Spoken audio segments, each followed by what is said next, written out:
বন্ধুরা, গত পর্বে তোমরা দেখেছিলে ইয়ামিনকে কিছু মুখোশধারী লোক তাদের কালো গাড়িতে করে স্কুইড গেমে রেড লাইট গ্রিন লাইট গেমে নিয়ে যায়। এরপর Motu Patlu, Tom and Jerry আর Yamin red light green light গেমে জিতে যায়। তাদের সামনে নতুন গেম আসছে, সেটা হচ্ছে সুগার হানিকম। তোমাদের কি হচ্ছে? ক্যান্ডি খাওয়ার মতন একটা গেমও তোমাদের এত টেনশন? আমি তো দেখি ইয়ামিন আর মোটু রেস্ট রুমে বসে আছে। ইয়ামিন মোটুকে এই বলছে, ছেলে ইয়ামিন, একটু সিরিয়াস হও। তুমি তো এখনো তোমার বক্সই খোলনি। এখানে ভুল করলে কিন্তু গেম থেকে বাদ, আর গেম থেকে বাদ মানেই তো বুঝতে পারছো তুমি এলিমিনেট হয়ে যাবে। কালকে যে কি গেম হবে, আমরা যদি হেরে যাই তাহলে তো আমরা মারা করব। আচ্ছা দেখি তো আমরা কি পাই। সবাই নিজের ভয় পেও ক্যান্ডি না, পেল। এখানে আমি ইয়ামিনের ভাগ্যে পড়লো আমব্রেলা। আর তো আবার জেরে আছে। এর মধ্যে তোমার বন্ধু, সবচেয়ে তুমি একদম ভয় পেও না। আমরা একজন একজনকে সাহায্য করতে পারলে ঠিকই বেঁচে যাবো। দেখো ইয়ামিন, তুমি একদম ভয় পেও না। স্কুইড গেমে অংশগ্রহণ করো, ভাগ্যের ব্যাপার। তোমার কাটতে হবে। গ্যাস্ট্রিক হয়েছে নাকি? শিনচ্যান মরে গেলে তার ভাগ্যের ক্যান্ডিতে ব্যাপার হয় খুশি কিভাবে? হয়ে গেল, কারণ সে পেয়েছে সার্কেল, যা কাটতে ওরা যখন কথা বলছিল ওদের সামনে তখন একজন এসে দাঁড়ায়। সে আর কেউ নয়, সে হচ্ছে শিনচ্যান।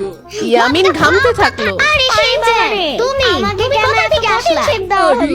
আমি বোধহয় আজকে শেষ, এটা করতে পারবো না।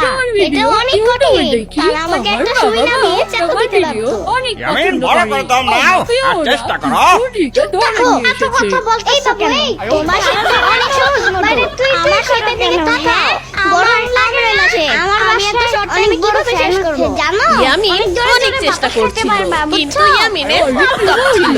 পাশে বসা টম হঠাৎ করে জোরে নিঃশ্বাস নিল, কারণ সে দেখলো তার ছাতাটার এক পাশ প্রায় ভেঙে গেছে। ওরে, আমি যাই জেরি, ইয়ামিন, মোটু পাতলু, আমার সময় শেষ। এখন সবাই ঘুমিয়ে যাও।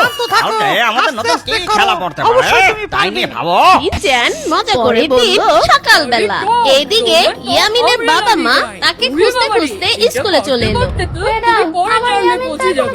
আর মাত্র 2 মিনিট বাকি। এদিকে পাতলু তার শেপ বের করে আনলো। আচ্ছা, আপনি কি ওর বন্ধু তোমরা চেষ্টা করো, মাহাদি আর তোমরা পারবে। তাওফির বাসায় দেখেছিলেন? ও, ওদের তুমি বাসায় আমার আগে যায়নি কিভাবে তো? করলে না? আমরা ওদের বাসায় তো গিয়েছি। সবাই আতঙ্কে খেলতে লাগলো। তাহলে কয়েকজন আপনাদের ভুল থানায় একটা করে জিডি করা ইতিমধ্যে খুব গেম জরুরি। থেকে বাদ পড়ে আজকাল গেল। অনেক ইয়ামিন, বাচ্চাই তাড়াতাড়ি করো, কিডন্যাপ টাইম শেষ হয়ে হচ্ছে, যাচ্ছে। তাই আর দেরি করবেন না। এক হ্যাঁ, মিনিট আমরা বাকি। এখনই যাচ্ছি। হঠাৎ ইয়ামিনের ঘাম তার শেপের উপর থানায় গেল। তারা জিডি করতে এবং তারা শহর জুড়ে খুঁজতে লাগলো। আমার ওরা ঘাম রাস্তা করে দিয়ে পড়ার হেঁটে পর যাচ্ছিল। এটা হঠাৎ বলতে এক শুরু সময় করছে। এক রহস্যময় লোককে ওরা দেখতে পেল। ভাই, আপনি কি আমাদের ইয়ামিনকে দেখেছেন? আপনাকে এদিকে বেশি দেখা এরপর যায়। ইয়ামিন আমাদের তার ইয়ামিন এই রাস্তা দিয়েই যায়। চাপতে ওকে কি শুরু আপনারা করে। দেখতে পেয়েছেন? ওর দেখা দেখি হ্যাঁ, শিনচ্যান আমি চাপতে শুরু দেখেছি। করে। একটা শিনচ্যান কালো গাড়ির গাড়িতে সাথে দুষ্টুমি করতে কালো থাকে। মুখোশ সে পরা ক্যান্ডি লোক চাপতে একটা চাপতে হঠাৎ ছেলেকে বলে, ধরে নিয়ে গেছে। কিন্তু তারা কোথায় গেছে আমি সঠিক বলতে পারবো না। আঙ্কেল, আমি যদি এই ক্যান্ডিটা আপনাকে করি তাহলে কি আমাকে ছেড়ে দেবে? হঠাৎ আলো নিভে গেল। সবাই চমকে উঠল। আরে কি হলো? বিদ্যুৎ চলে গেল নাকি? গার্ডদের একজন বলে, চুপ থাকো, এই গেমের আর নতুন পর্যায়ে ওইদিকে শুরু হয়েছে। গেমের এখন ময়দানে অন্ধকারে সবাই নিজেদের জড়ো বুদ্ধি হলো। দিয়ে ক্যান্ডি কাটতে চারপাশে হবে। রহস্যময় পরিবেশ করে হাসা বিশাল স্কিনে সত্যি এবার ভয় পেয়ে গেল। সে চিৎকার দিয়ে বলল, এক গার্ড ঘোষণা দিল, এই গেমের নাম সুপার হানিকম।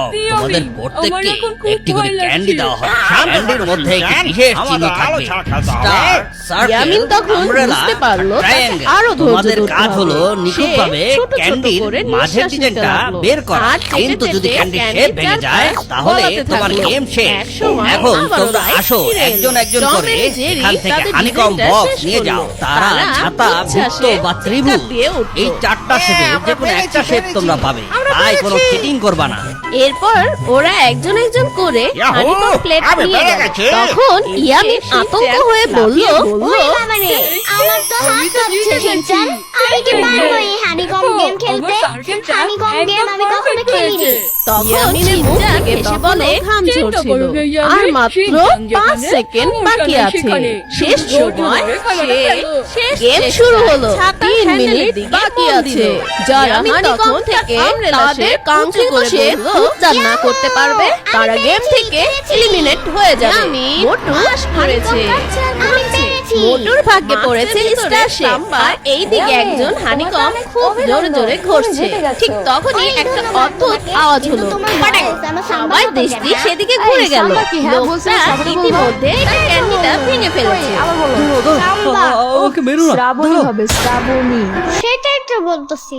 আচ্ছা আমার সাথে সাথে বলো, শ্রাবণী, সাম্বা। শ্রাবণী। সাম্বা। দূর হয় নাই। উফ দূর, একটা বললেই তো হয়। আরে না না, কিসের সাম্বা থাম্বা? কোনো সাম্বা থাম্বা চিনি না আমি। আর আমি তোমার কোনো সাম্বা না, বুঝছো? তোমার সাথে আমার পরে কথা হবে আমি।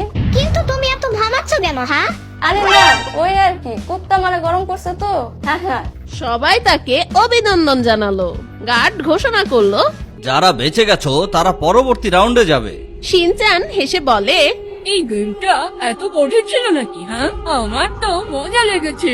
আরে তো এখন আমাকে কিছু খেতে দাও।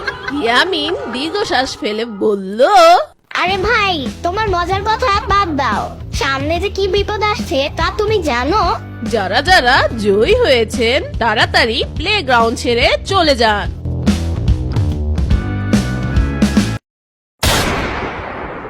বন্ধুরা, তো কেমন লাগলো তোমাদের আজকের পর্ব? স্কুইড গেমের পরের পর্ব দেখতে হলে এই ভিডিওতে একটা লাইক দাও আর বন্ধুদের সাথে শেয়ার করো। 10,000 লাইক করলে আমরা এর পরের পর্ব নিয়ে আসবো। সবাই ভালো থেকো বন্ধুরা, আর আমাদের সঙ্গেই থেকো।